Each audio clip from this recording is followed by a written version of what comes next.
Ladies and gentlemen, thank you very much for coming tonight. Thank you not only for being here for what I hope will be an interesting set of presentations, questions, and answers, but also because this marks one of the largest events we've had here in the Commons after the COVID shutdown of in-person meetings. The Institute, like Rice University itself, is committed to emerging from the unfortunate inability to have face-to-face discussions, speaker programs over the course of these last 2.5 years. It's vital that we be able to see you, you see us, and have the ability to ask questions and get responses to your face instead of a small square shared on a computer screen. It's not the same, and we can't pretend that it ever was or ever would be. So welcome back to the Baker Institute. Welcome back to the Rice campus. I'm Dave Satterfield. I am the new director replacing the estimable Ed Djerejian, or at least taking his place for formal purposes. Ed is irreplaceable. As director of the Institute, I look forward to many more such programs, both under the auspices of the Center for the Middle East, but the other centers of the Baker Institute, dealing with topics of interest, I think, to all of you, to Houston, to Texas, and to the nation at large. With that, let me turn to tonight's topic, June 1982, the Israel-Lebanon conflict and its strategic consequences. And I want to place emphasis on those last words and its strategic consequences. Much has been written over the decades on the tragic events of the summer, the fall of 1982, and the years that followed. A tragedy for all of the parties concerned in that conflict. What is important, though, is not a recital of those unfortunate events, but rather what meaning did they have? What were the assumptions made by key parties going into that conflict? What were the lessons learned or not learned coming out of it? And what are the consequences today in 2022, 40 years later? And it's that last point, the public policy implications of those now far-off events for all of us, for the United States, for our partners in the region, and beyond. And that's what I hope tonight's discussion can begin to draw out. So with that, let me turn the podium over to Alan Mattisell.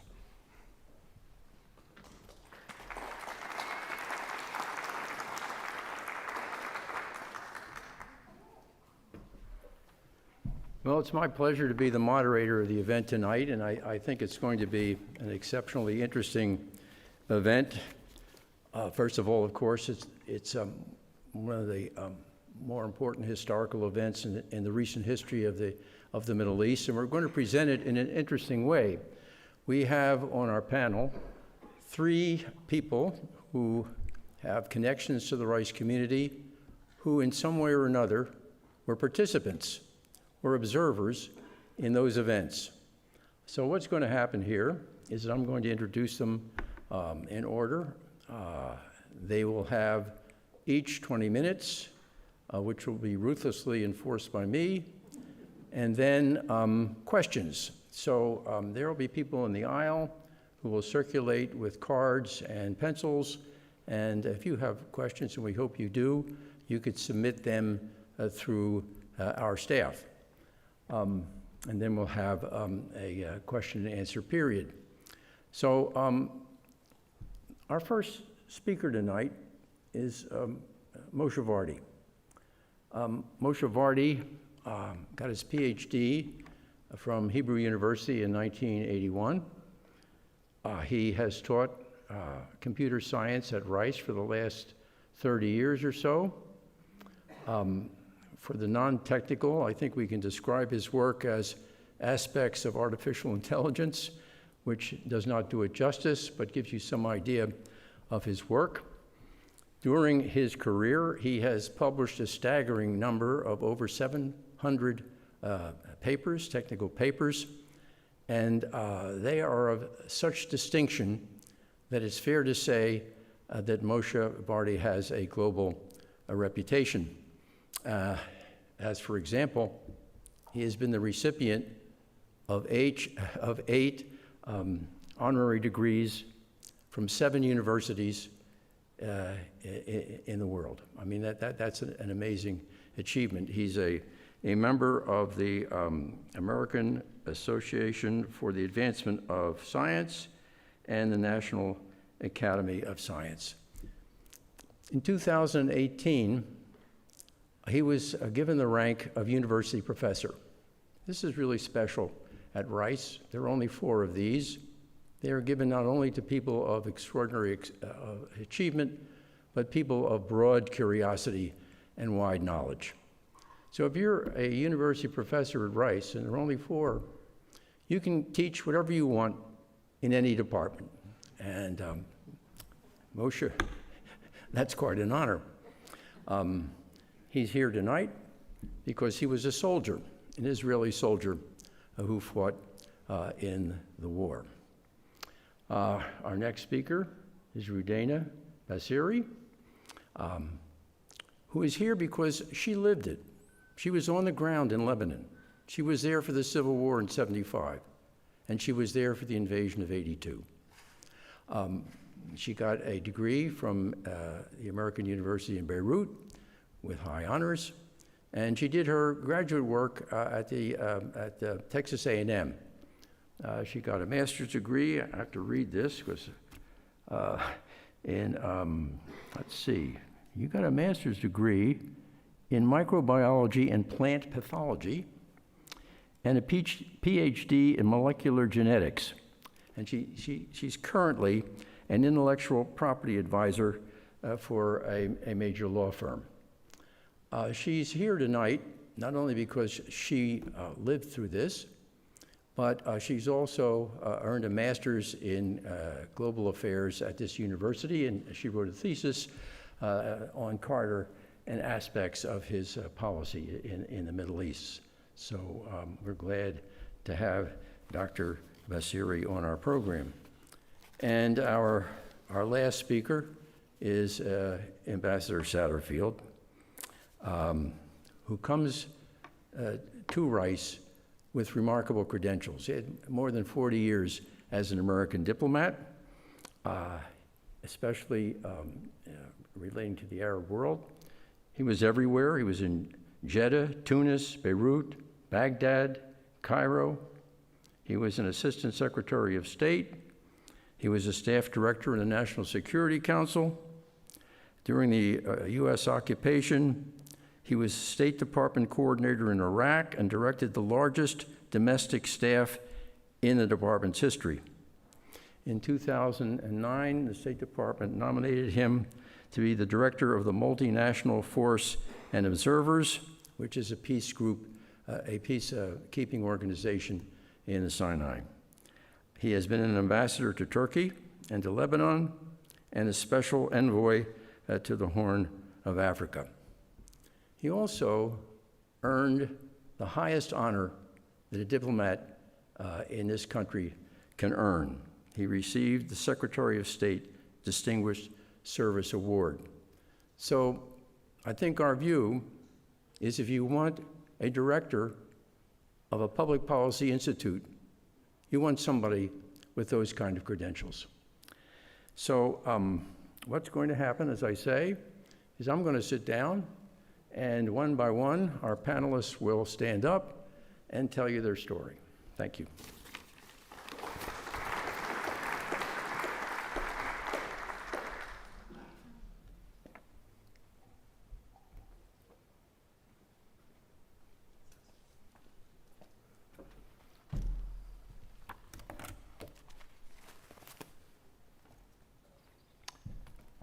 So as Alan mentioned, I got my PhD in 1981, and I came to this country in September 81 as a postdoc.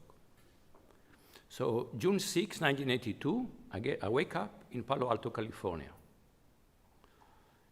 72 hours later, I'm leading an artillery battery of M109 howitzers through Lebanon. We're crossing the center of Lebanon, And these are villages with very narrow streets, and I'm sitting on top of an APC, armored personnel carrier, holding a Browning machine gun, looking, watching, and suddenly there is a car parked on the side, and the streets are very narrow. And if I just drive through, I will crash the car. The APC, you know, it's on track, it will crash the car. And there's a bunch of people there, men, and everybody is holding their breath. What will the Israeli officer on the APC do? And I don't speak Arabic. I pointed them and I said, do this, do this. And they got the idea and they took the car and they flipped it on the side. And they made room for the APC, and I was able to drive through without destroying the car. And this is a village in Lebanon, and the men are applauding me, and the women are throwing rice, which is a sign of Middle Easterns' welcome. So this is part of what a war is like. So, but how did I get there? What is the background for that? So if you saw the picture of Lebanon, you barely can see it. It's a very small country. It's a very, very small country. Lebanon is part of what the mess, the colonial powers, now we hear a lot about colonialism, the France and Britain left at the aftermath of World War I. In fact, next year I think will be the 100th anniversary of the San Remo Convention, right? We should do something about that too. No? And so the French wanted to establish, in the breaking apart the Ottoman Empire, they want to establish a country with majority Christian, and that was the purpose of Lebanon. When it was founded, it had about 50% Christian. The last time they did the census was in 1932. Since then, they're not daring to do a census because they're still operating under assumption there is majority Christian, which is probably far from the case. So it was always a very multi-ethnic country. Christian, Sunni, Shia, Druze, and even Christian is just an abstraction because there are Maronite and Catholics and Greek Orthodox and what have you. Then in 1948, there is the Israeli-Arab War and the creation of the refugee problem, and over 100,000 refugees from Israel end up in Palestine as yet another ethnic group. So Lebanon was complicated from the beginning. From the very beginning, it became only more and more complicated. It complicated enough that in 1958, now people forgotten about it, but it was the first Lebanese Civil War was in 1958, and the US had to intervene, send Marines there, made peace, sat down with all the bang heads, and peace was made. And that peace lasted for a while. But in 1967, there is another war between Israel and Egypt, Jordan, and Syria. Lebanon is sitting out. But now suddenly Israel is in control of what's called the West Bank, Judea and Samaria. And at first, and this was the time of the Vietnam War, and Yasser Arafat, his picture is right behind us, think, great, we can do Vietnamization of the West Bank. But it didn't work. He tried, and eventually he had to escape the West Bank, dressed like a woman, to escape to Jordan. And the PLO used Jordan as a basis for attacks on Israel. Israel counter-attacked, and it became tension between the PLO and Jordan. And eventually it turned out to essentially a civil war inside Lebanon. This is what's called Black September in 1970. And then the Legion it's actually one of the best militaries in the Arab world, and the PLO has to leave Jordan and move where to? Lebanon. So now they moved many PLO soldiers are moving to South Lebanon, become known as Fatah land. And they use it as a basis to have many attacks. For example, in 1974, there was something called the Ma'alot massacre attack, where PLO fighters attacked a school, took hostages, and it ended up being, it's eerily similar to what happened in Uvalde, but this happened by terrorists. 22 children and 3 teachers were killed in Ma'alot. And this is just one of these incidents. So the arrival of the PLO in Lebanon And it wasn't just another ethnic group, but it was an armed ethnic group. It was a state within a state. Growing tension inside Lebanon. 1975, there is a famous Lebanese Civil War, the second Lebanese Civil War, which also included many massacres. Massacre of Christian, massacre of Muslim. Nobody was spared. And eventually Syria intervened with mass forces, 40,000 soldiers, made peace, forced everybody to stop fighting, and stayed in Lebanon. And it meant that in practice, it means that the Christian that used to be the dominant political group, ethnic group, lost their power because now the Syrians are there with a modern military. Now, in 1973, there was a 73 war in Israel, which caused a political earthquake in Israel. And Israel, which was always ruled from 48, was ruled by the left, by Labor. The Labor lost, and what we call today Likud, it wasn't yet Likud at the time, but Begin became prime minister. Amazingly, he brought Moshe Dayan from the left to be his Secretary of State, and the strategic accomplishment of Moshe Dayan was, he died in the early 80s, is the Camp David Accord. And from 78 to implement in full the Camp David Accord took about 4 years. This is important. The final withdrawal of Israel from Sinai Peninsula was in 82, in April 82. We'll see in a minute why this is important. In the meantime, the tension and the hostilities on the northern border of Israel continue. March 1978, 11 Fatah fighters using boats landed on a coastal road in Israel, captured some civilian buses, and again, in all fight, at the end, there was 37 civilians and 37 were killed and 76 were wounded in the fight between Fatah and ultimately with Israel. Israel counterattack in Lebanon. It's a mess. It's been a mess. But in particular, it meant that the Christians were pretty tired of this. And they wanted back to get their dominance. So they actually approached the Israelis and says, let's together work on getting rid of Syria and the PLO from Lebanon. Just so you understand how intimate were the relationships, Israeli delegations will go to Junia, which is a Christian city north of Beirut, and they eat in a restaurant, and the band would play Havana Gila. Okay? Bashir Gemayel, who was the head of the largest of the Maronite, the largest Christian group, comes to Israel, and the head of the Israel Air Force says, let me take you to a ride over Lebanon. And he take him in a plane, and they go for a ride over Lebanon. It didn't go very well. Bashir Gemayel got airsick, and he threw up on the plane, and he wasn't too happy with it. But this is kind of the level of intimacy that was accomplished. Israel didn't want to do anything until first they want to finish the transaction with Egypt, which only finished in 82. And there was another strategic goal for Israel, which is destroying the Iraqi nuclear reactor, which happened in June 81. So they said, no, we're not doing anything in Lebanon until we are done with these two things. But once these two things were done, okay, there's something to talk about. In the meantime, the other development, Syria started moving surface-to-air missiles, batteries, some, into Lebanon. Now, Israel had a paranoia about these missiles because in 73, the Israeli Air Force wing was broken by the missiles. Israel lost more than 100 aircrafts in 3 weeks, and they lost the ability to support the ground troops. And Syria started putting same batteries in Lebanon.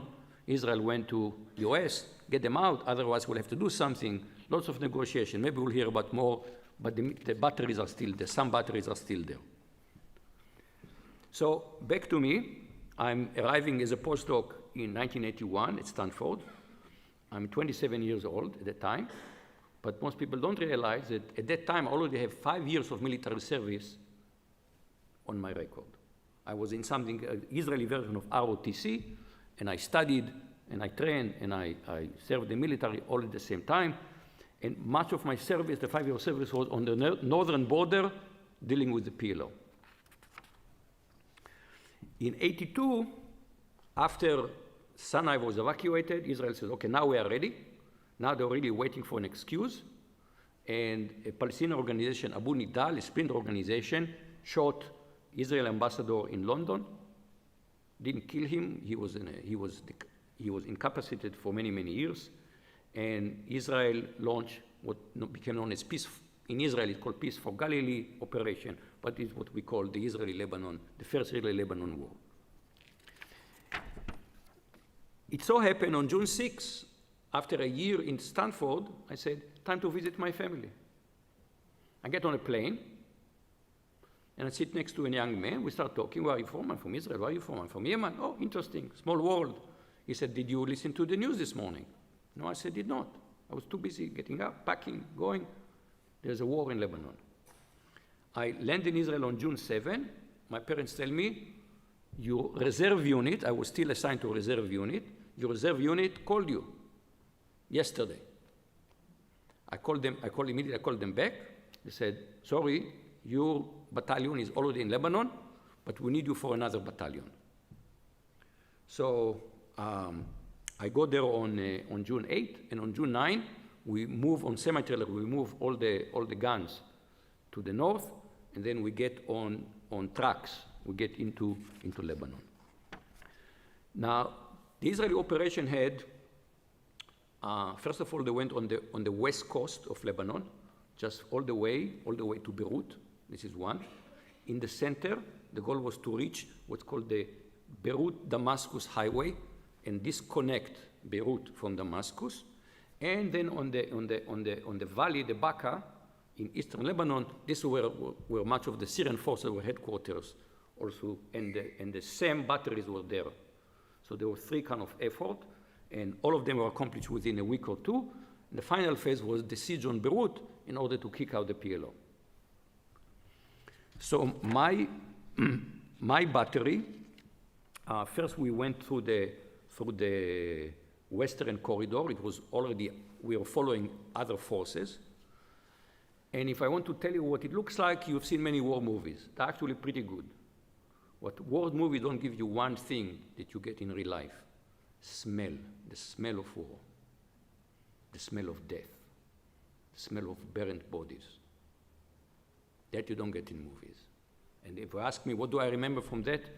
I remember the smell. And then we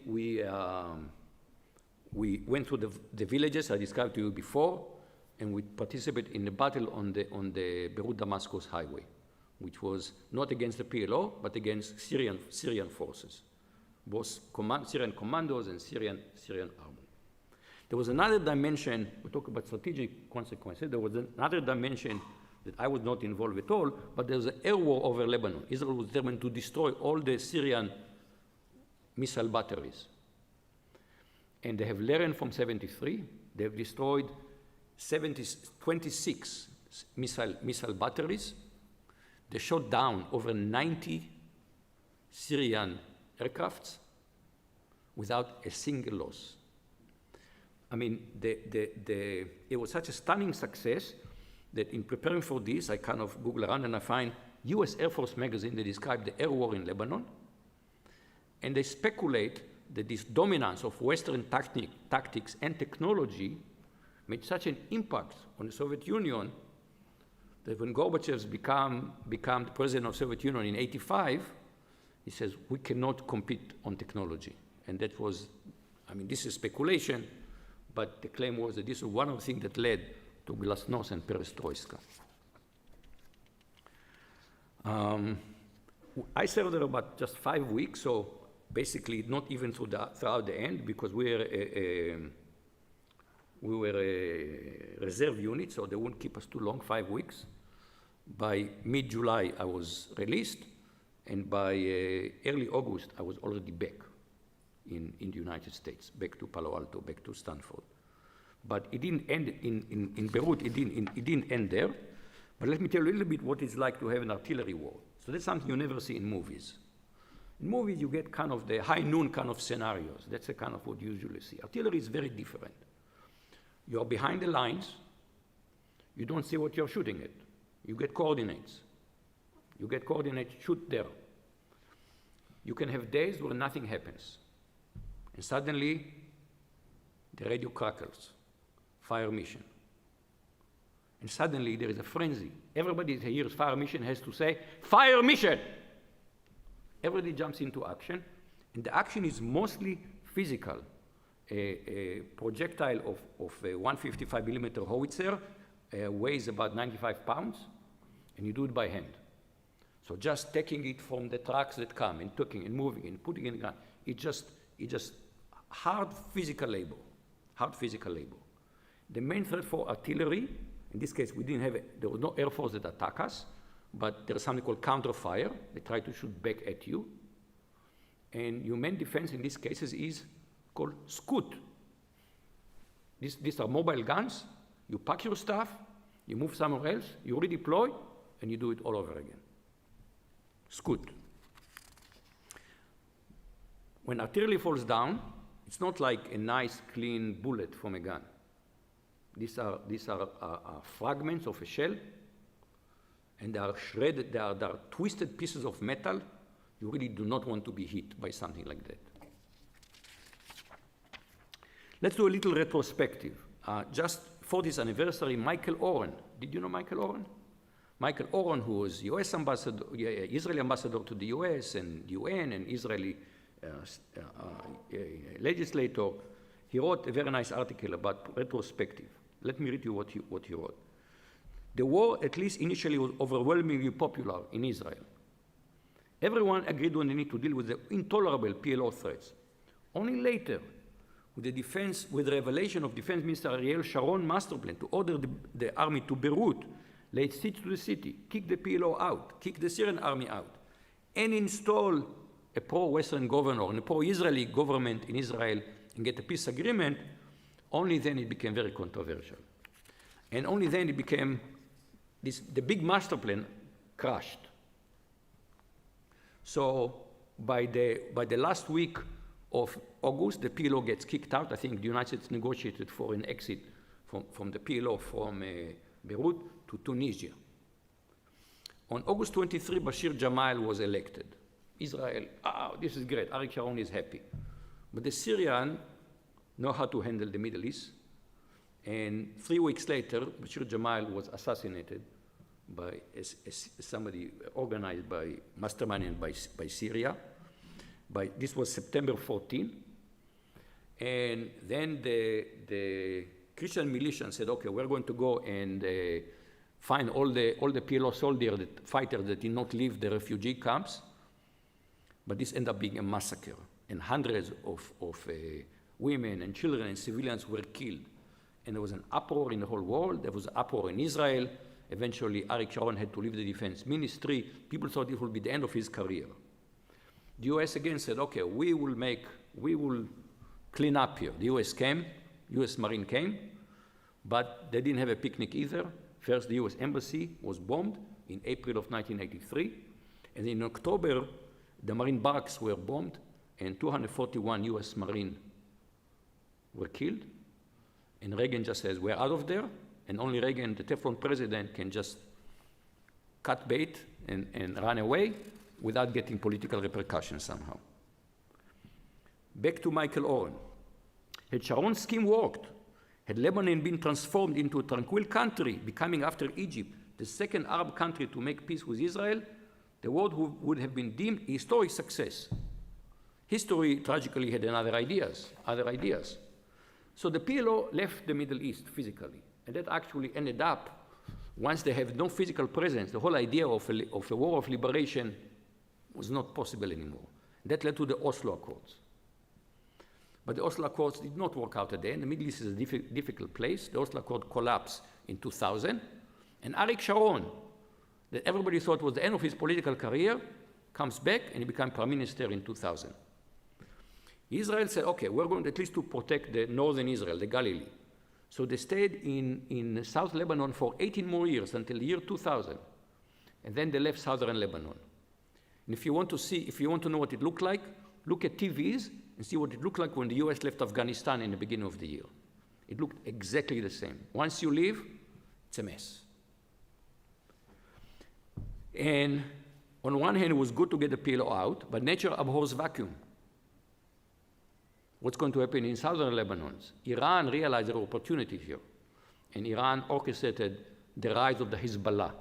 And we're still living today with the reality of Hezbollah as a state within a state in Lebanon. And this is part of today of the Lebanese reality, which you have an armed militia. It's probably more powerful than the Lebanese military. And I'll stop here.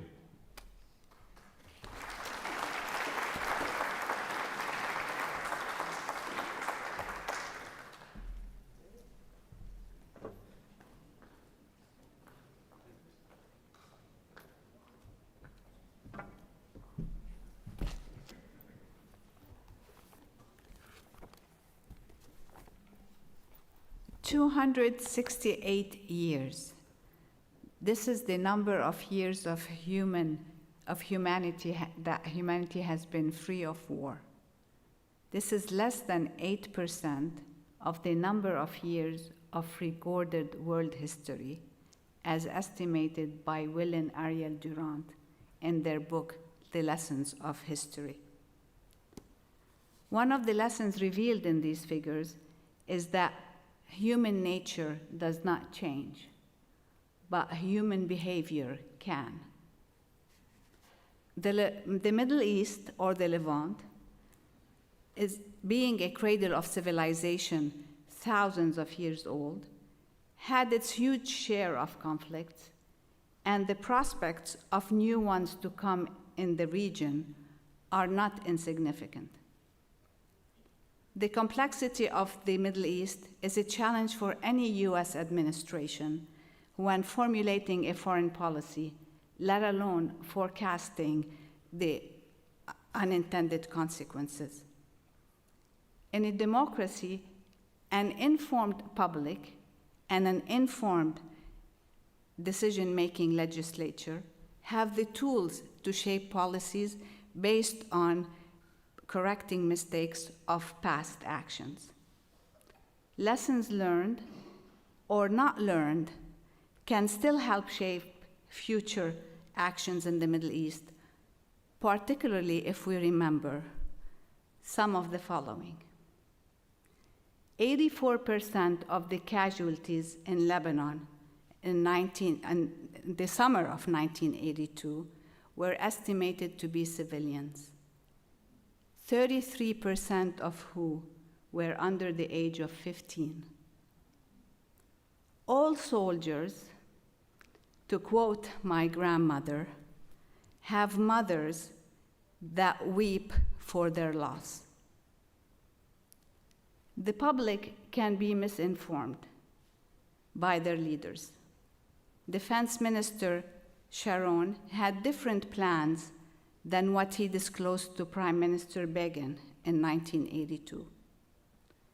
400,000 Israelis protested in Tel Aviv when the news of the Sabra and Shatila massacres broke out. This was the biggest protest in the history of the country until then. A depiction of free speech and a democratic society. It was a summer like no other, even for me, a teenager in high school, living in a somewhat safe environment, away from the familiar battlegrounds of the Arab-Israeli conflict. In a village on the outskirts of Beirut, perched on a hill overlooking the city and the Mediterranean. We watched this scene of a tragedy unfold of what the Lebanese refer to as the Israeli invasion of 1982. The event today is not about a historic narrative of the 1982 Israel-Lebanon conflict. However, before I delve into a second perspective of its consequences, I would like to put this conflict in the context of the political situation in the United States and other countries in the Middle East at the time. After that, I will address some misconceptions about the 1982 war and present from one perspective how many actions taken by the United States were interpreted by the Lebanese. In 1982, the United States was a year and a half into the Reagan administration. Before then, the Carter administration had to deal with the hostage crisis in Iran in 1979. And also, the Carter administration attempted to solve the Arab-Israeli conflict in a comprehensive way that would include the USSR, Egypt, Syria, Jordan, and the Palestinian Liberation Organization. For reasons that are beyond this talk, this did not happen, and the comprehensive approach was abandoned for a treaty that involved only Egypt and Israel. This treaty marginalized Egypt from being Israel's most potent enemy. It ostracized Egypt from the Arab world, and it did not solve the Palestinian plight. Meanwhile, in Lebanon in 1982, the country was still embroiled in a protracted civil war that had started years earlier in 1975, during the Ford administration. The civil war had destabilized the Lebanese state. It was a complex war, the result of a multitude of domestic and external causes. There were two camps in the Lebanese war: the Islamic progressives, or the leftists, which were a heterogeneous coalition of the leftists, the Muslims, and the Palestinians, armed by the USSR, and the Christian rightists, who were pro-West and armed by Israel. So well before the summer of 1982, I have come to comprehend that Katyushias and Kalashnikovs and Uzis were not the name of ballet dancers. Later, I will also learn that the USS New Jersey is not just the name of a state in the United States. Two main factors led to the Lebanese Civil War. The first was political tensions among the Lebanese because of Lebanon's confessional system of governance and because of the balance of power. This system of governance was a perpetuation of practices implemented by the French during their mandate rule of Lebanon. It was a system in which political and institutional power was distributed proportionally among various confessional or religious communities and resulted in a 6-to-5 ratio of Christians to Muslims. Such a system of governance provided a continuous impetus for conflict in the country. Lebanon had, and still retains, 18 officially recognized religious groups: 4 Muslims, 12 Christians, the Druze, and Judaism. Professor Makdisi posits that the confessional system is equitable but not equal. It is equitable in the sense that all the major players in Lebanon have bought into it, but not equal in the sense that the political shares of the respective sects are not equally distributed, nor do they reflect their true proportional weight among the population of the country. A side note, the last census that was done in Lebanon was in 1932, so that the proportion of different religious groups to each other would not be estimated or known. The second factor leading to the Lebanese Civil War was the rise of the PLO in Lebanon, particularly after the Cairo Agreement of 1969 and the 1970 Black September that caused the expulsion of the PLO from Jordan. The PLO encroached upon Lebanon's sovereignty, on occasions even causing the Lebanese army to renounce its control of certain areas. It sowed resentment and polarized the country. As a result, the Christian rightists feared an all-Palestinian takeover of their country. The PLO at the time was in charge of around 340,000 Palestinians in 16 refugee camps in Lebanon. More than 110,000 of them came to Lebanon in 1948.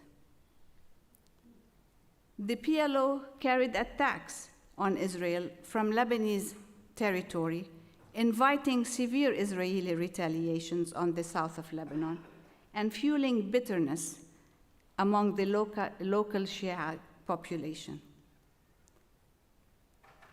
The violence in the south of Lebanon had impacts on the northern city of Israel, Kiryat Shmona, for example, and in South Lebanon.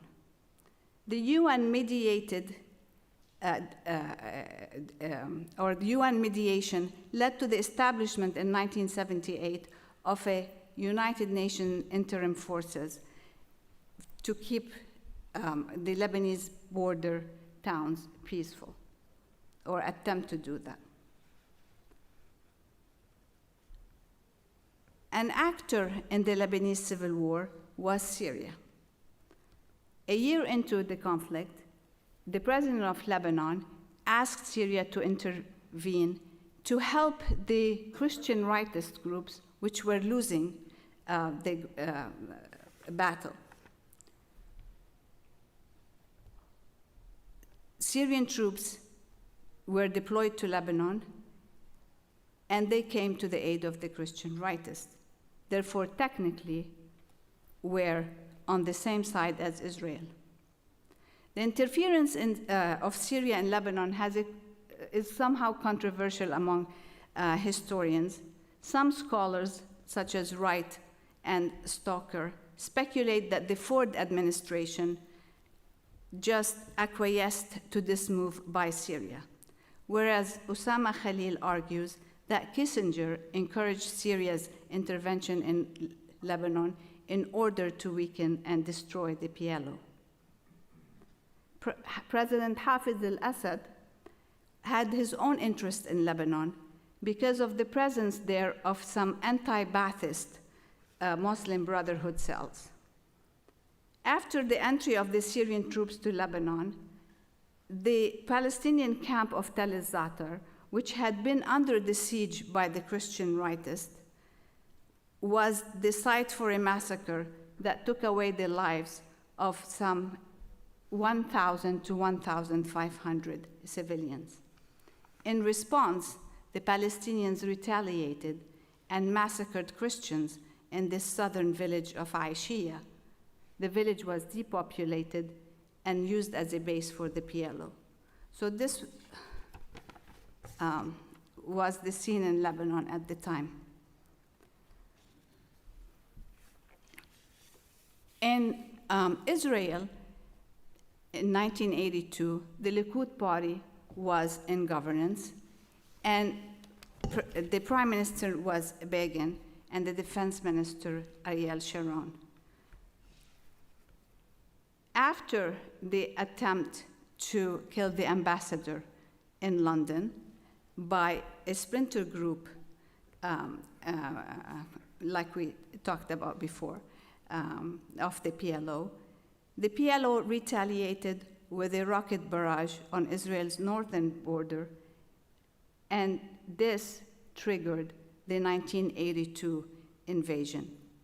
The Israeli cabinet authorized a limited operation, and Begin made it clear that IDF troops were not to advance further than 25 miles beyond the Lebanese border.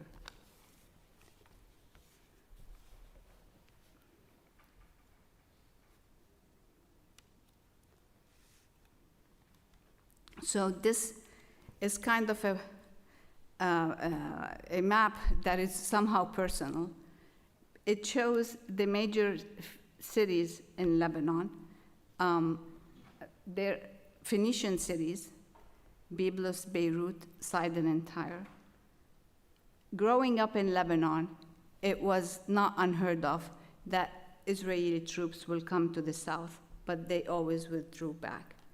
And so in 1982, I was at a friend's house discussing the end of the year party in June, and my mom asked for me to come home. And I came home and I was thinking, now not every time the Israelis and the Palestinians have skirmishes in the south of Lebanon, I'm supposed to come home. The next day, when my dad came home, I was like, Dad, the Israelis are in Sidon. As you can see.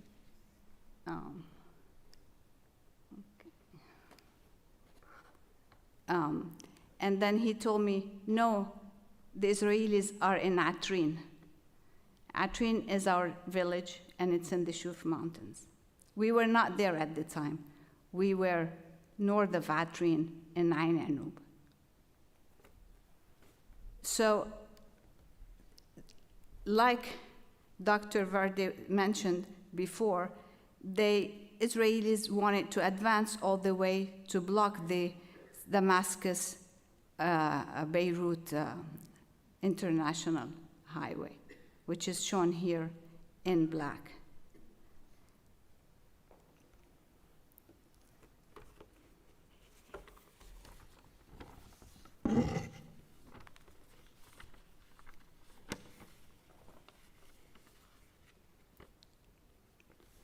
Back to 1982. Defense Minister Sharon sent the IDF toward Beirut, and well beyond the mandated 25-mile limit, as we said. Israeli troops besieged the PLO's leader, Arafat, and the Christian writers, which were supposed to help secure the city, did not. Alexander Haig resigned from office as President Reagan sought an Israeli withdrawal. Special Envoy Philip Habib, working under the direction of Haig's successor, George Shultz, shuttling between Tel Aviv, Beirut, and Damascus, managed to reach an agreement in mid-August. I learned a new term in the summer of 1982, and that is shuttle diplomacy. Habib came, Habib left, Habib discussed, Habib assured. I was only recently informed of a song that Warren Zevon sang, and it's called The Envoy, and Philip Habib was the subject of that. Misconceptions, mistakes, and unintended consequences. The IDF, as shown by media, and as Dr. Vardi said, was received in Lebanon with rice and cheers. This was only by a small number of Lebanese. They were mainly Lebanese that were in the south of Lebanon, happy that perhaps the skirmishes continuously between Israel and the PLO would stop. And of course, it was cheered by the armies of Free Lebanon, which were deserters of the Lebanese army under the command of Saad Haddad, who coordinated his actions with the Israeli military command. I saw a 10-year-old in Ain Anub who caught a bag of candy that was thrown to him by the Israeli soldiers, and he caught it and sent it back to them. I felt at the time we saw the tanks roll into Ain Anoub, reassured, because the young Israeli soldier on the tank seemed more afraid than we were. And that's when my grandmother said, we want nothing. Oh, by the way, the Druze in the Israeli military were assigned to the Druze villages in Lebanon.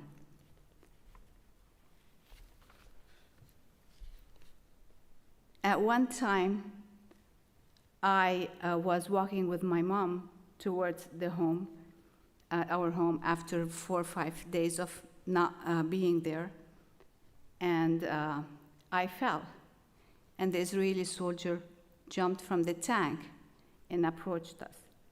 He was with we were with my grandmother, and so he came and he said, "Are you okay? Don't be afraid." My mom said, "Yes, we are okay." And my grandmother said, "May God keep you for your own mother."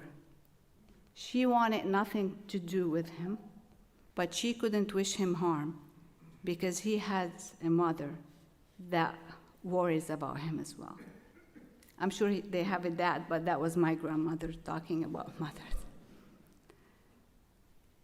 Not all the Lebanese Christians were followers of the Christian rightist. This is another misconception. A lot of them are, but not all of them. So when you say Christians in Lebanon, there were Christians that also joined the leftist parties and the Syrian Social Democratic Party. Consequences or mistakes done? The IDF allowed the Christian rightists to enter the Shuf Mountains and other areas that were dominated by the Druze. This eventually led to the mountain wars between the Druze and the Christian rightists, leading to even more massacres. The Philip Habib Agreement was a roadmap by which the Palestinian fighters and the officials left Beirut. The agreement guaranteed security for the Palestinian civilians that were to remain in the camps after the PLO's departure. Supervising the PLO's evacuation was a multinational force, including the United States Marines, the French, and the Italians, and some British units. So you can only imagine the nationalities in Lebanon at the time. From Finland to Norway were troops in the south that were deployed there in 1978. Indian, and then we, in 1982, the multinational forces from the Marines, the French, the Italians, and the British joined as well. After the PLO left Lebanon, the Marines and the multinational forces also left. And I remember vividly a sign that the Marines put, "Farewell, mission accomplished," or "Mission accomplished, farewell."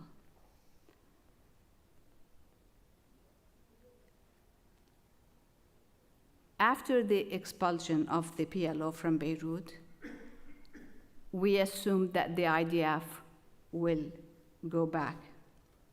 But Defense Minister Sharon had other plans. He wanted a political gain and had a political agenda. And that is for Bashir Ismail, the head of the Christian rightists, to become president of Lebanon and to sign a peace treaty with Israel. The plan did not work. The youngest president-elect in the history of Lebanon, who at the time was talking about unifying Lebanon and being a president to all the Lebanese, was assassinated by Syrian agents. That was a few days after he was elected president. After the assassination of Bashir Gemayel, the Sabra and Shatila massacres happened. This sowed among the Lebanese and among the Shia population in particular, who many of them had left the south long before and settled on the outskirts of Beirut.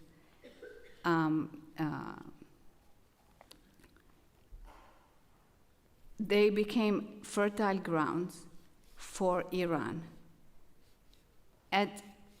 After the Sabra and Shatila massacre, there's a story of a young person who was non-religious, and it wasn't religiosity that really spurred his actions.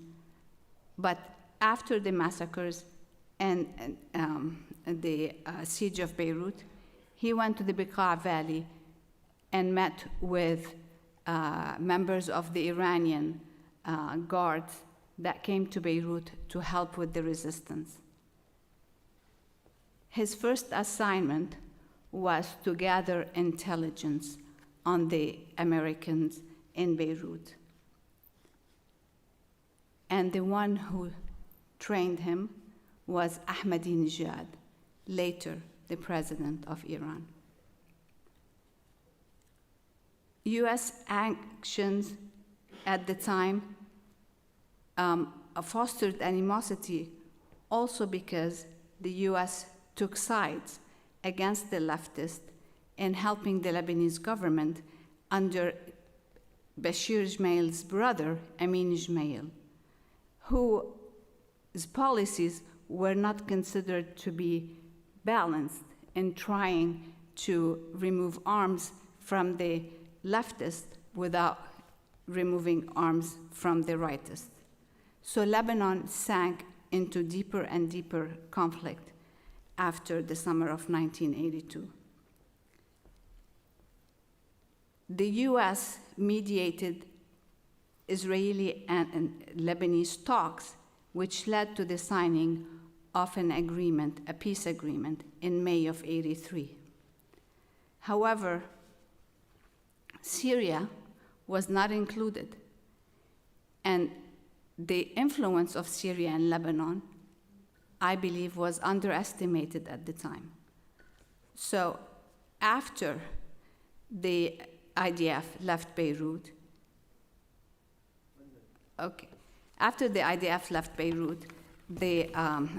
Syria pushed the Lebanese government to repeal. It was a tragedy for all, like we just mentioned before. The Marines were attacked. The US embassy was subject to an explosion. President Reagan's regrets was that he deployed the Marines to Lebanon. Israel suffered more casualties than had been anticipated. Defense Minister Sharon resigned after the Kahan Commission found him personally responsible. Prime Minister Begin resigned from politics. The Palestinian civilians in the 4 camps in Beirut were subject to massacres. One can argue that after the summer of '82, the PLO moderated its stances, or that led to the Oslo Accords. One can argue against that. Perhaps the greatest winner was Syria at the time, and Hafez al-Assad. In formulating policies for the future, the US perhaps can note the instability still in the region, the demographics of the region. The highest rate of growth in populations is in the Middle East. The highest unemployment rate are in the Middle East. A large percentage, more than perhaps 50%, are under the age of 30. A dialogue engaging the Islamist parties is important. They have now a record that they have been pragmatic in governance, so engaging them in dialogue might be important. Keeping in mind unintended consequences, Hezbollah emerged from 1982 as a foe of the US and Israel, a more formidable foe than the PLO. ISIS, after Iraq in 2011, an unintended consequence. Refugees knocking at the gates of Europe in 2015 was also an unanticipated experience. So a myopic foreign policy does not work and cannot be the unintended consequences of such policies cannot be predicted. Thank you.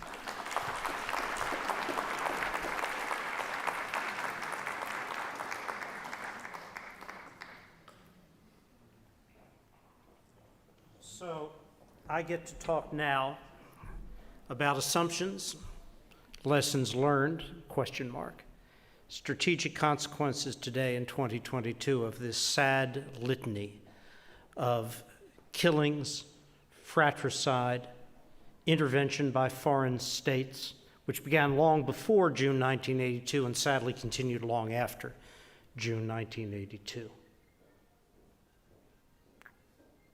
Why did it happen? What were the motivations of the key actors here, the United States and Israel? They were many, and the two speakers have outlined some of the thoughts that underlay the decisions made by Begin and his government, or rather Begin and his innermost cabinet, because much of the government was not informed or involved in the decisions taken, and the decisions taken by the US government at the time. What were they? For Israel, and the two speakers have alluded to this, it was an effort to finally do away with two fundamental challenges. One was the presence of Syrian forces in Lebanon. The other was the challenge posed by the PLO. The PLO used Lebanon as a military base for operations against Israel, but maybe more important than that, the PLO had to have what was essentially territory in which they could act autonomously in a political sense, to conduct their operations internally, organizational, political, fundraising efforts. The strike at individual PLO positions in South Lebanon, which Israel had attempted first in 1978 and again in the summer of 1981, it failed. They hadn't really eliminated the problem, and they couldn't because they couldn't get at the heart of the PLO presence in Lebanon, which was political, it was structural, it was institutional. The military wing of the PLO, Fatah, and its operations were just a part of that. Why did Israel think that it could, this time in 1982, do what it hadn't been able to do in 78 or again in 1981? Because Israel thought that it had an ally, an asset in Lebanon that it could rely upon. That ally, that asset, was the unified, now Christian right, militant right, led by Bashir Gemayel, unified through a series of massacres of families of opposing Christian militia leaders that had left Bashir at the top of this brutal heap. Bashir wanted power. Israel wanted an ally who would not just not object to, would acquiesce, actively support the elimination of the PLO, the pushing out of Syrian forces, but would do what no Lebanese leader had been able to do in preceding decades: negotiate a peace with Israel. a peace which would allow Israel to retain security responsibility in the south, but would establish formal diplomatic relations. This was the dream, this was the idea. It was a concept that evolved over 1981, beginning in 1982, many meetings between Bashir Gemayel and senior Israelis, including Menachem Begin. It all looked very attractive. Comes the invasion, June of '82. The invasion moves north, as Moshe has said. It goes faster than anyone can imagine. It encircles but doesn't enter Beirut. PLO is trapped. What's going to happen? The United States looks at all of this. Secretaries of State have changed in late June, beginning of July 1982, from Al Haig to George Shultz. Shultz looks at this issue, and he doesn't see a prism of, well, Israel is doing this, Israel is an ally, we need to support what Israel does. That's a common conception. That was not the strategic motivation of George Shultz. Strategic motivation was the Cold War. It was the Soviet Union. It was a perception that in all of these individual global confrontation points, the U.S. was really facing a Soviet challenge, or a situation which, if the U.S. wasn't seen as prevailing, the Soviets would be seen as winning. Soviets had nothing really to do with Lebanon. I mean, they looked at this in the same nightmarish vision that most cogent observers did.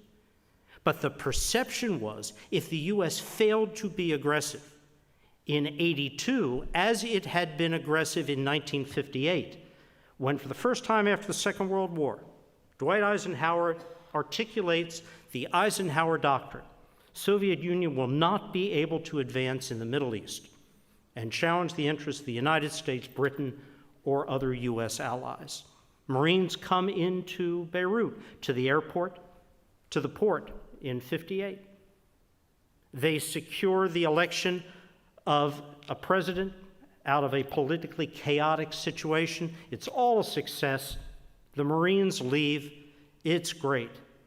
And more or less rather than more, for the next 14 years, there is rough peace in Lebanon. There really isn't. The churn goes on beneath sectarian, intra-sectarian dissent, violence, but we really didn't see that. It all looked like it had worked out pretty well until '75, when the Civil War truly erupted. But in '82, this image of, hey, the U.S. intervened here, and everything quieted down, calmed down. The U.S. needs to do it again to prevent the appearance of a strategic defeat in this ongoing, constant, shadow and sometimes not so shadowy confrontation with Moscow.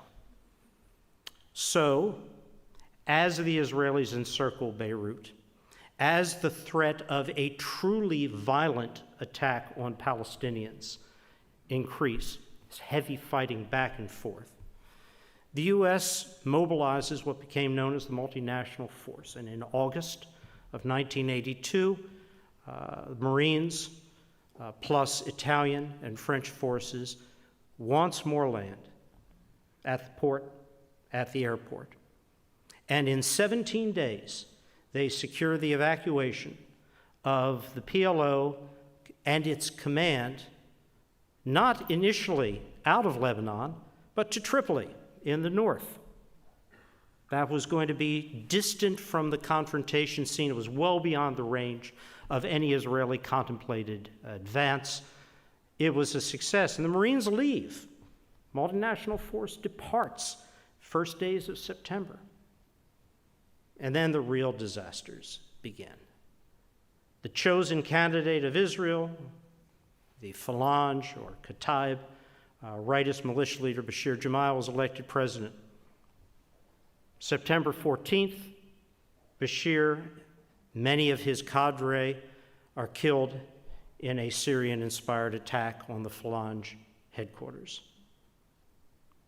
September 16th, as Israeli forces now enter Beirut, but with orders not to enter the camps,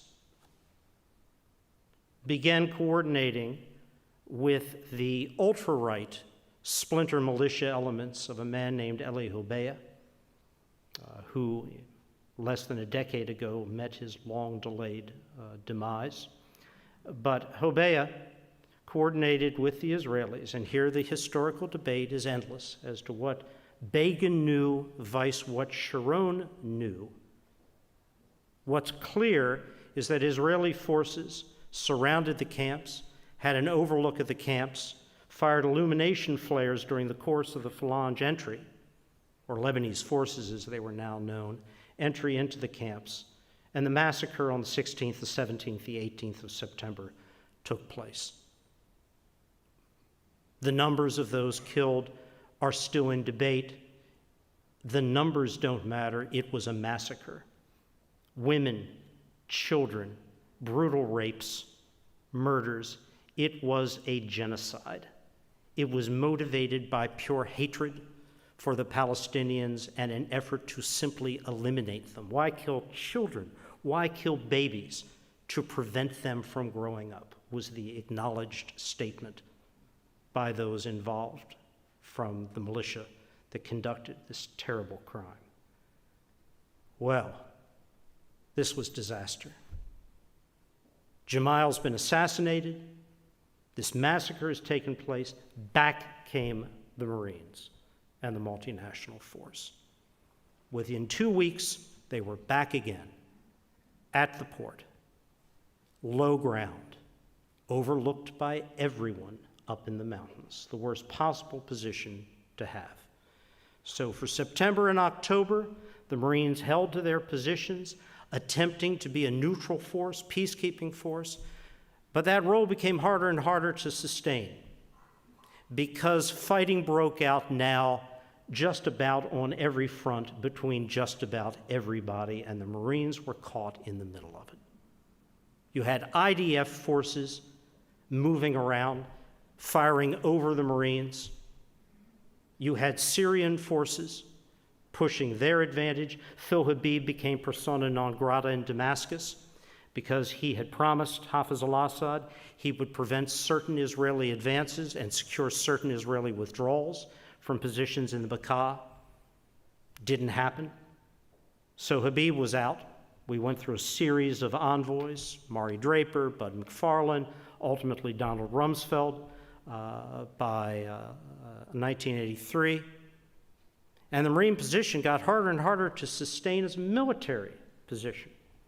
They became a combatant, and a combatant increasingly identified as on the side of Israel and the Christian right. So what did we do? We did two things. September 1st, Ronald Reagan articulates the Reagan Plan for Middle East peace in an attempt to address the meta issue of conflict in the Middle East, those parts that hadn't been addressed by the Camp David Accord. Sam Lewis, our long-serving ambassador in Israel at the time, delivered those points to Menachem Begin, more or less simultaneous, or maybe a few hours before Reagan was to deliver a speech in which he articulated his vision for peace. I recall distinctly Begin's comment, "Sam, this is the saddest night of my life. Not the death of your family members in the Russian pogroms, not your own imprisonment in the Gulag, not the disasters and horrors you faced in the fight to establish the State of Israel. No, it was the announcement of Ronald Reagan's plan for the Middle East that Sam was the saddest day of my life." The peace plan went nowhere. So we tried another tack, which was our negotiation of a plan which would do what the original Israeli plan to put Bashir Jamal in power had failed to do because Bashir was whacked. We were going to negotiate a treaty, the May 17 agreement, because it was concluded, signed by Israel, by Lebanon. We were witnesses on May 17, 1983. It was a plan for the future of Lebanon. Recognition of Israel, Israeli security guarantees and presence in the south. But we left out one party, Syria. And the Syrians were damned and determined they were not going to allow a resolution of the fate of Lebanon, which they did not agree to, didn't have a hand in. So the Syrians increased their pressure. We tried. We tried from May of 1983 through that fall to effect a different outcome in Lebanon. We applied limited military force to counter Syria, but Syria was there on the ground. Syria was present in an intelligence capacity, a human capacity, and in a military capacity. December 1983, January 1984, February 1984, the big 16-inch guns of the New Jersey fire into the Shuf at Syrian positions, largely missing them completely. This was a World War II vessel designed to fire while moving at sea. The guns didn't work very well if the ship was stationary. It had to move to fire accurately, and you had to have spotters constantly out to judge where the shells were firing, and then you readjusted the fire continuously. They were designed to hit big areas, grid squares, beaches, not a intelligence building, not a radar. And so those big 16-inch guns, I still recall, imagine a shell the weight of a Volkswagen Beetle being sent 26 miles. Well, big guns in the New Jersey did one thing. They identified the United States and its presence as something which needed to be ousted from Lebanon. We had taken sides. Ronald Reagan, advised by Bill Casey, then the director of the CIA, made the judgment that this was a loser. There was nothing the Marines could do sitting where they were except be killed. Embarrass the administration. May 17 agreement couldn't be implemented. We did not have the ability to apply limited military force to counter the massive advantage which Syria had. And so in February, the Marines withdrew. In early 1985, Israel withdrew, partially. It pulled back to the Litani River, where, south of which it remained until May, June of 2000, when Ehud Barak decided enough is enough. We're tethered goats. We're doing nothing except exposing ourselves to risk and opprobrium. We're going to get out. We're going to get out in a manner that allows the United Nations to certify we've gotten out. And that's what they did. But that's the recollection of specific events. Where were the mistakes made? Well, we made a fundamental mistake, the United States, in judging first that this had anything to do with the Soviet Union, or that our involvement or non-involvement factored into the Kremlin and their calculations. We read into this convoluted, complex, historically long-standing mix of sectarian, intra-sectarian, multi-state interests in play, a global Manichaean struggle. And it wasn't there. The second was an assumption that we could come in, as we thought we had done in '58, and change the nature of politics in another country. We did so in the face of all knowledge by those who had served in, were familiar with Syria or Lebanon, that it wasn't so easy. You can't come in, you can't just draft an agreement and expect it to be implemented unless you've got the levers necessary to compel all those who will oppose that agreement to support it. And we didn't. It was a profound misjudgment, but the longer folks worked on that agreement, Secretary of State George Shultz went out there, he was directly involved in it, the more getting the agreement began to transcend any of the factors of, well, wait a minute. Can we actually implement this thing? What's it going to take? What are the parties opposed to it? The negotiation became its own goal, always a risky proposition. So we made a basic mistake. We didn't understand at a policy level what we were getting into, and we made assumptions that were wholly mistaken about the importance of the issue in the end to the U.S. in a strategic fashion. We made one other misjudgment, and that was Menachem Begin. Begin was entering into a profound depression at the time. He was withdrawing from political life. The whole structure he represented within Israel was beginning to fade and to fail.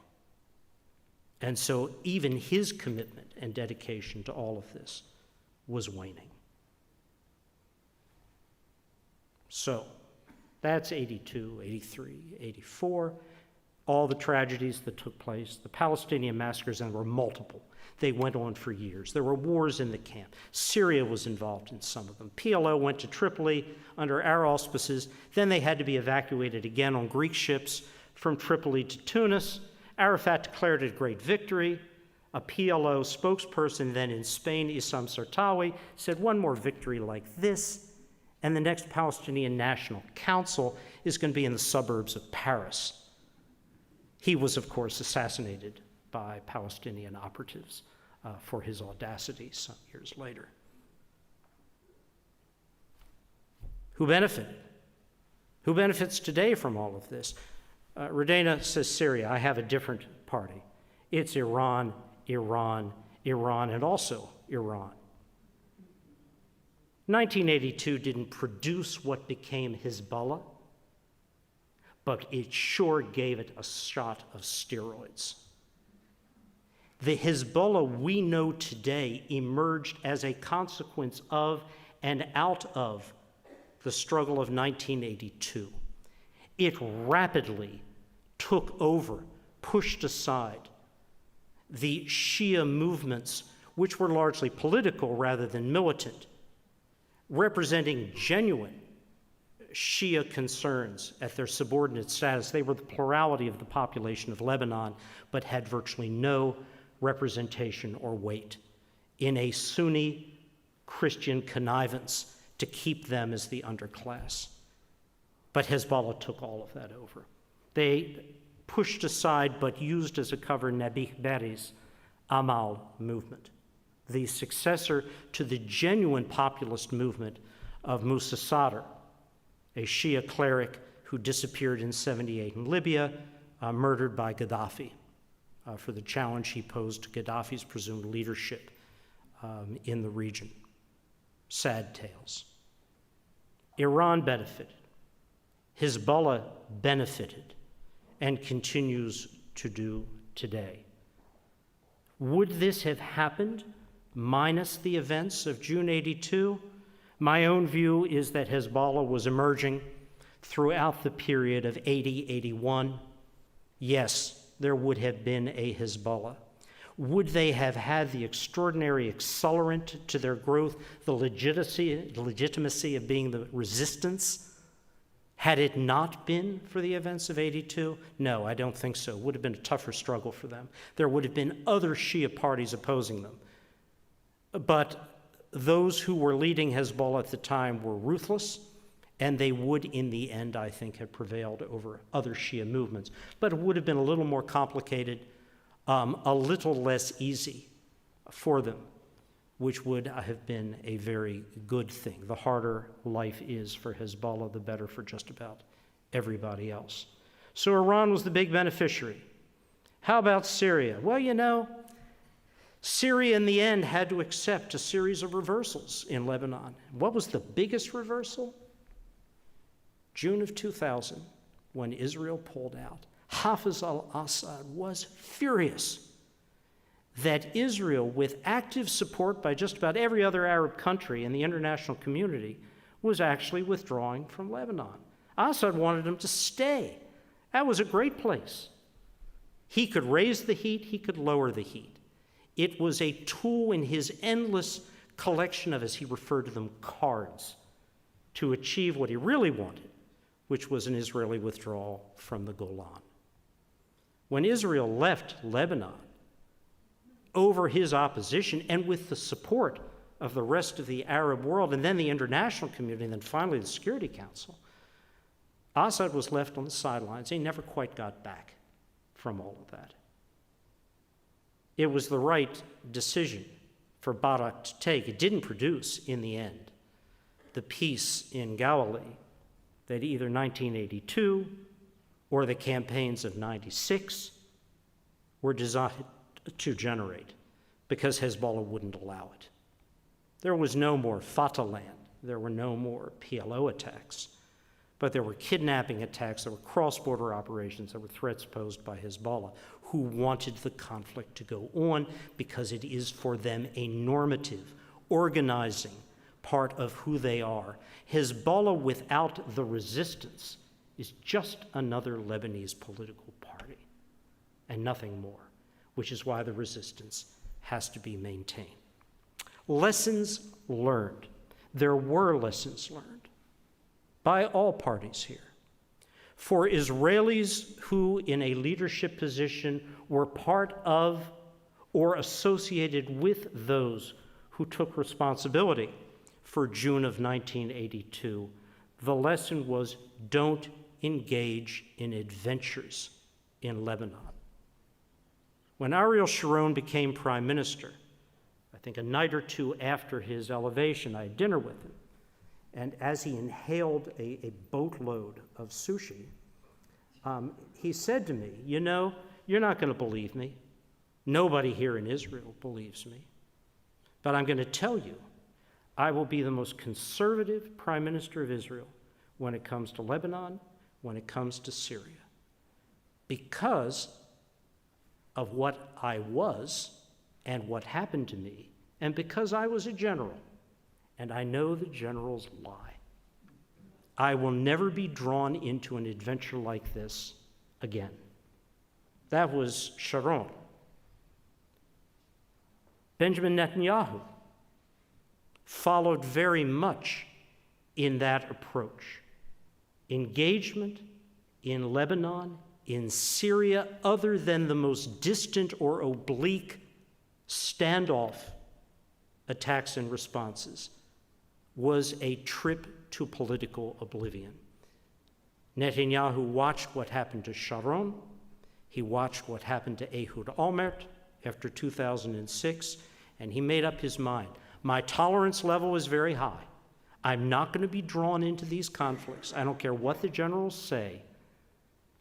There are other ways of dealing with these problems. The same thing, by the way, applied to Netanyahu's approach to Gaza. It's a disaster. You deal with it at a standoff distance. You don't send the IDF in again. 2006 was the last example of that, and it was a disaster. So there were lessons learned in Israel. The PLO, ousted from Jordan in 70, ousted from Lebanon over the course of the summer and fall of 82. Here they are off in Tunisia, where they're not really welcome. They lead a suburban life. They're whacked periodically by Israeli attacks. Nobody really wants them there. The Arab states are growing unhappy with their relationship with the PLO. They want to move on. And so Arafat begins in the late 1980s something we didn't understand, didn't see at the time, which was the internal reformation of the PLO to move it from the organization of no's, no to recognition, no to negotiation, no to peace, to an entity ready, in theory, to strike a deal. And it was that PLO that began the process of engagement, or was engageable by Israeli interlocutors, that led eventually to Oslo. So there were consequences for the PLO, and there were certain lessons learned. You couldn't have another Lebanon, another Jordan, a place where the PLO could administratively have a mini-state of its own. It wasn't going to happen. It wasn't going to be reproduced anywhere. PLO had to do something different if it wanted to achieve its national objectives. The United States, lessons learned, question mark.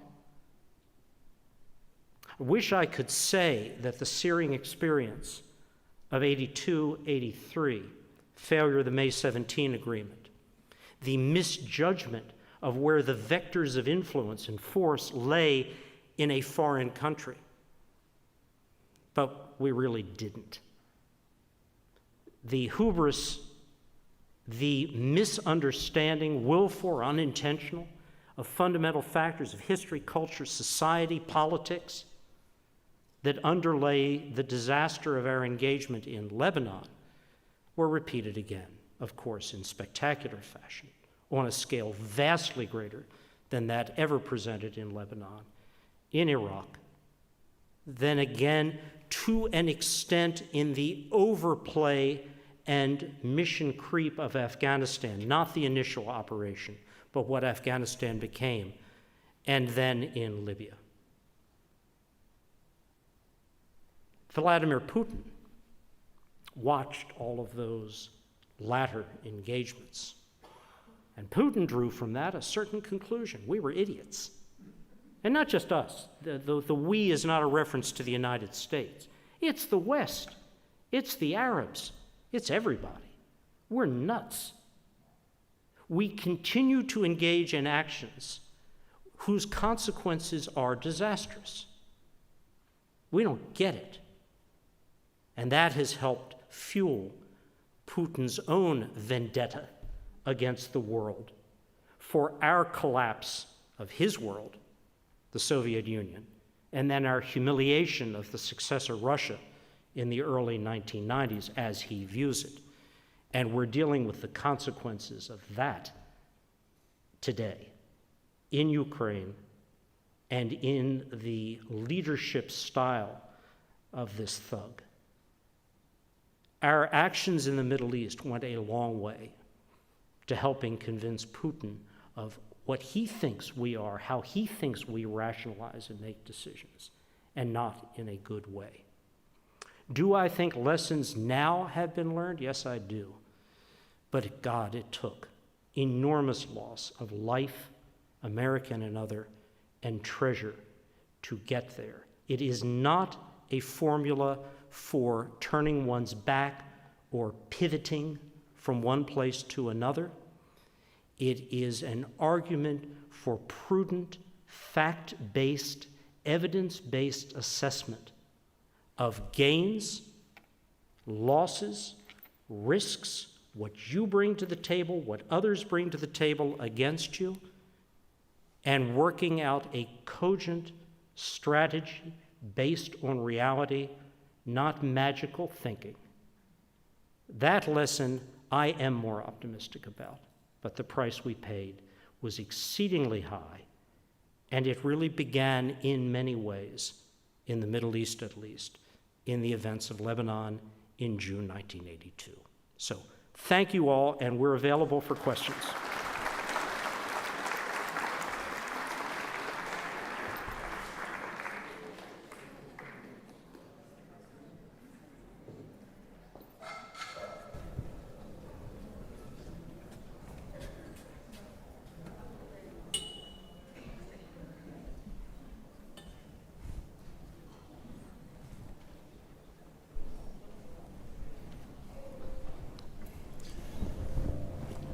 Okay, they're collecting questions in the aisles, and I look forward to reading them. In the meantime, I have a question to Ambassador Satterfield, who I think gave a remarkable and critical analysis of American foreign policy in the Middle East. And during the Cold War, we kept seeing everything in terms of the Russians, when often we exaggerated their influence, and we didn't understand enough about the culture and the people that we were dealing with. Was there dissent within the government? Was there debate? I mean, what were you saying at the time? Yes, indeed. They, just as was the case with Iraq, the intelligence community was producing spot-on analyses and assessments of what was happening really in Lebanon, what the factors were that brought to bear on the idea that we could somehow intervene to change the political structures in Lebanon to permit recognition of Israel in the face of Syrian opposition. Yeah, there was no failure there. And the tenor and the vigor with which those analyses were written, I was part of that process at a critical point in that latter part of 1983, beginning of 1984, was profound. We saw the disaster. But it took Bill Casey telling Ronald Reagan directly, this will not work, and you will be hurt if you continue to maintain this presence, this policy. You will be better off walking from this. Americans will understand and move on to other things than if you stay. That's what it finally took. Had it not been for Bill Casey, both absorbing the intelligence, but also having the political influence that he did with Ronald Reagan, we would have been there for a longer period of time. Poor Don Rumsfeld was not informed of the withdrawal of U.S. forces. He was out there in Beirut as presidential envoy when this all happened and couldn't believe it was going on. He had been captured by the negotiator's dilemma. You are so involved in a negotiation, you start to lose contact with the reality that frames your negotiation. But in the end, it was, of course, the right decision for Reagan to take, the only one that he could. It had no consequences for the image of the United States as cutting and running? It's Lebanon. Yeah, and I'm tempted to say, forget about it, Jake. It's Lebanon. What can anybody do in Lebanon then or now? Answer, nothing except get burned, which is a sad judgment on Lebanon. But no, it didn't, and then came Grenada, which was the rewriting of the idea of what U.S. military forces could do. One of the interesting things about this episode, as far as the United States is concerned, was the disagreement, the bureaucratic conflict between Weinberger and Secretary of State Hayes. Weinberger was the Secretary of Defense. And if you look at the history of these things, these bureaucratic conflicts are endemic. I mean, there's Rogers and Kissinger, and Rumsfeld, and Brzezinski, and Vance, and you get to the Reagan administration, it's the same thing. To what extent do you think, and I've always been interested in this, that these bureaucratic conflicts affect policy and hurt their implementation? The Weinberger challenge to Schultz only became material when the tipping point occurred, when a succession of failures and disasters had created a circumstance in which the balance of Washington bureaucratic weight, withdrawal versus staying, shifted over. But Weinberger on his own couldn't have done it. It was Casey who tipped the scales there. Interesting. And any more than, Don Rumsfeld's ambition in Iraq was very different from that of Dick Cheney or the president or Paul Wolfowitz.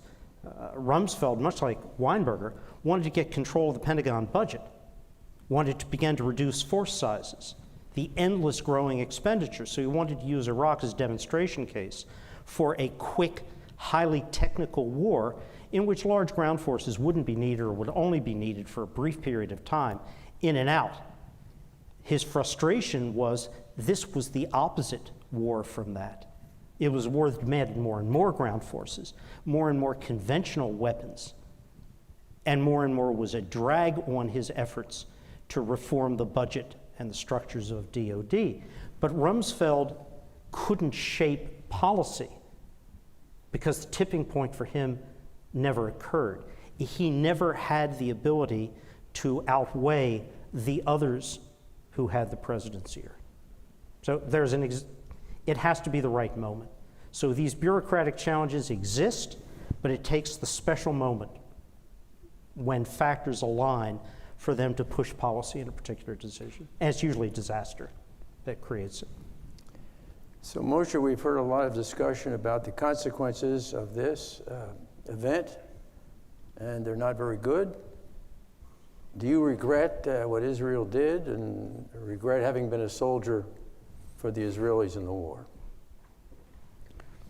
So first of all, to understand the atmosphere at the time, you have to imagine that we have what happened, like say, in Uvalde, Texas.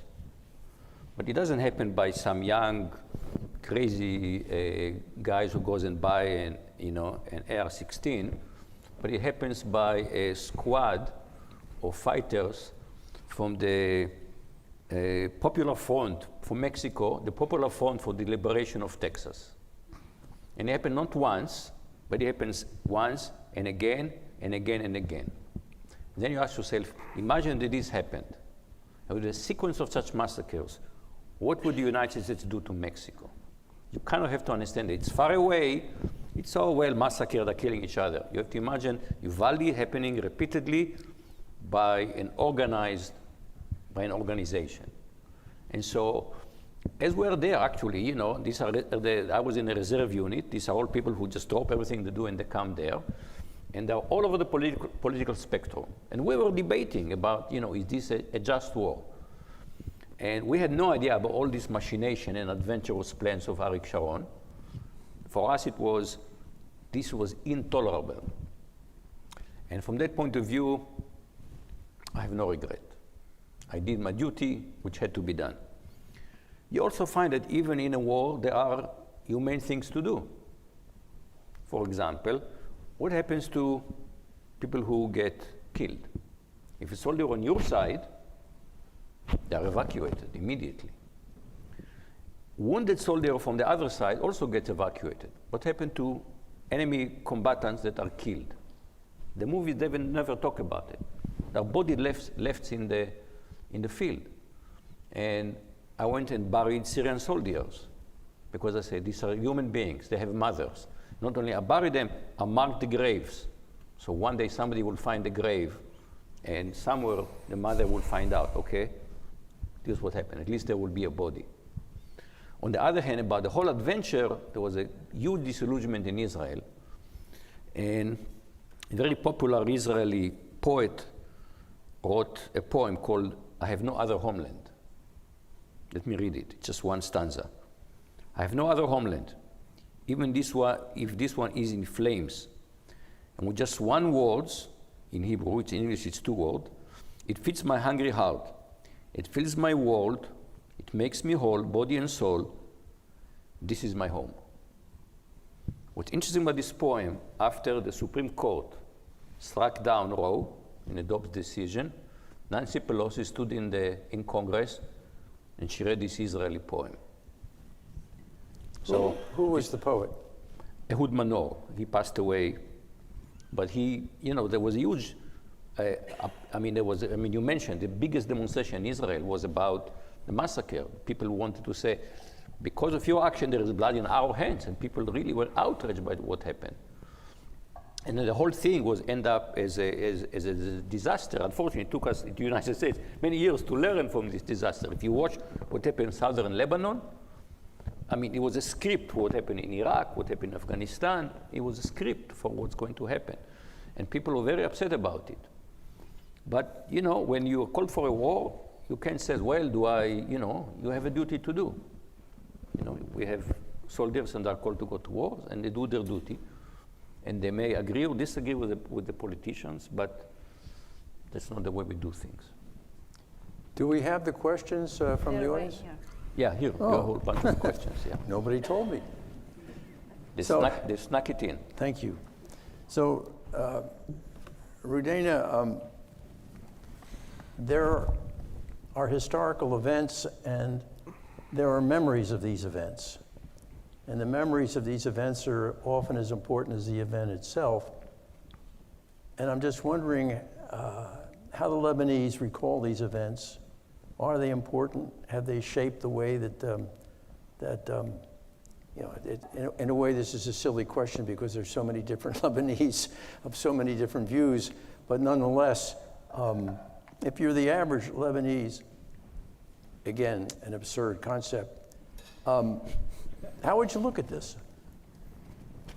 Well, the Lebanese do not like to talk about summer of 1982 or the Civil War.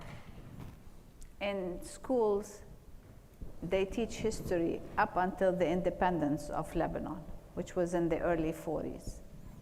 After the early 40s, there is no mention. The different factions in Lebanon cannot agree on a narrative of the Civil War.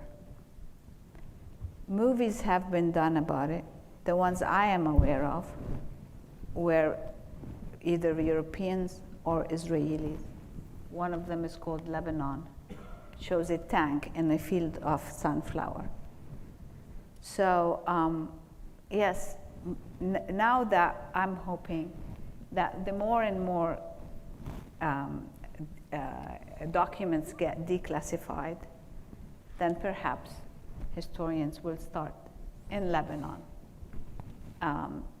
addressing this gap in recalling the events of 1982.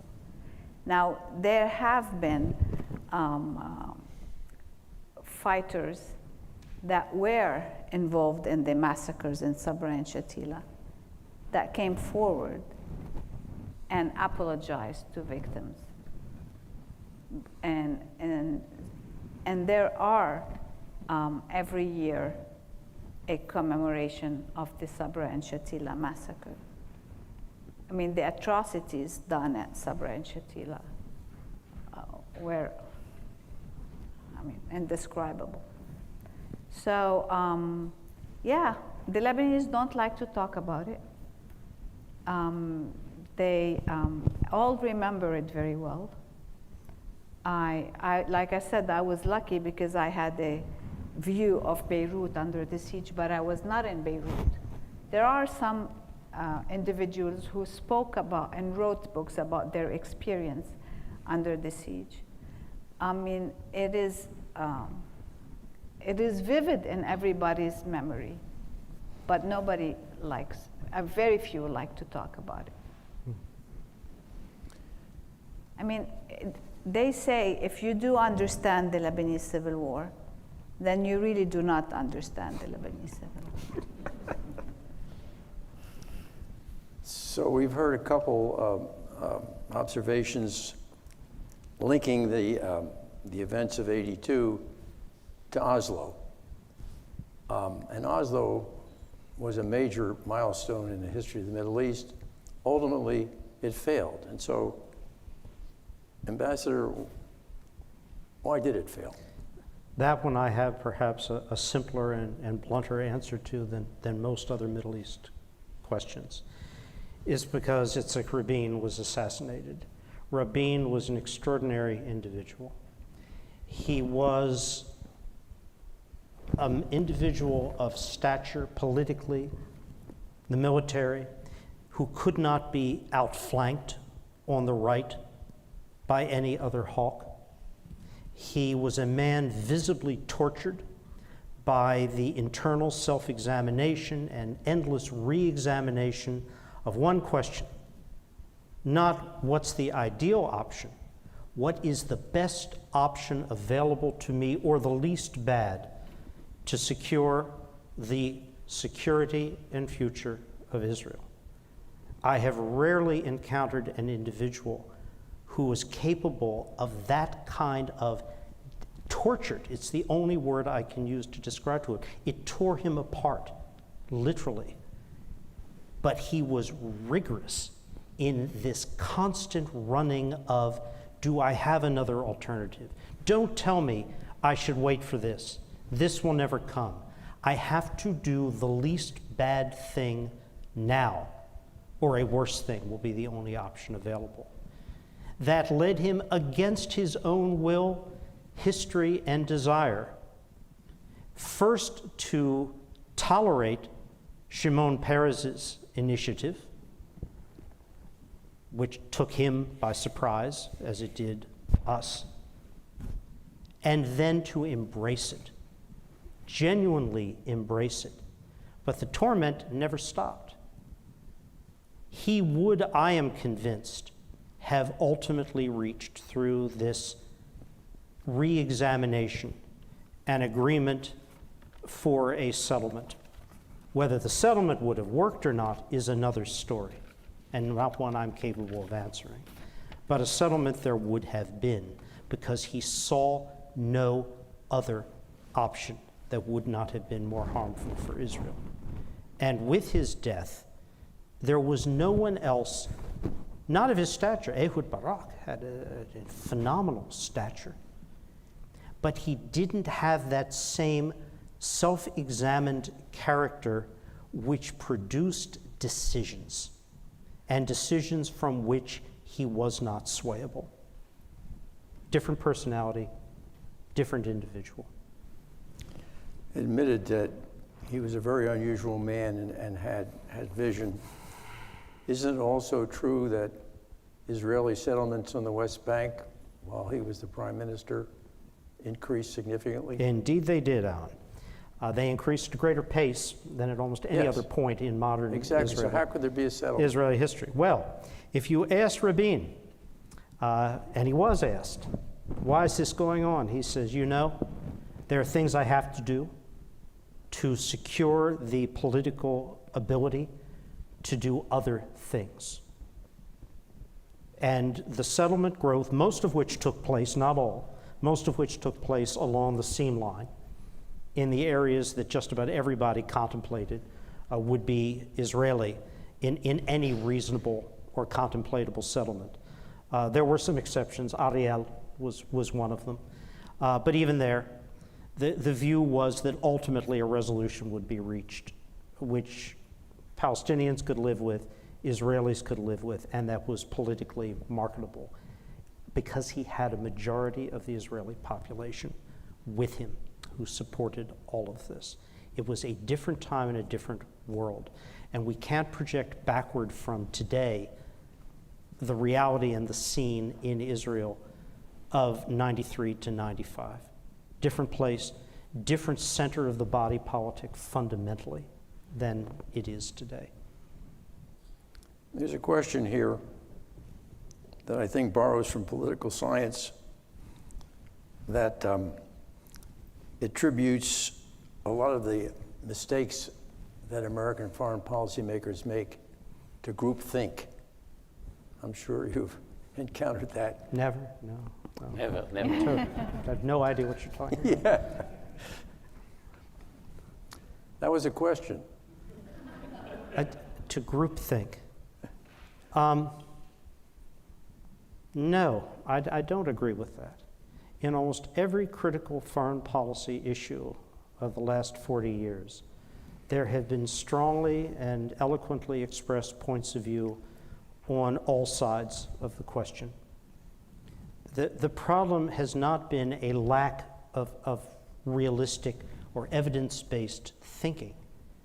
It has been the rejection of that thinking in favor of some imagined ability to achieve an objective that overarches history, experience, and what I call the valence, the vectors of opposition. And that's not really groupthink. It's a bit of hubris, of arrogance, of an ahistorical view. It's a different phenomenon.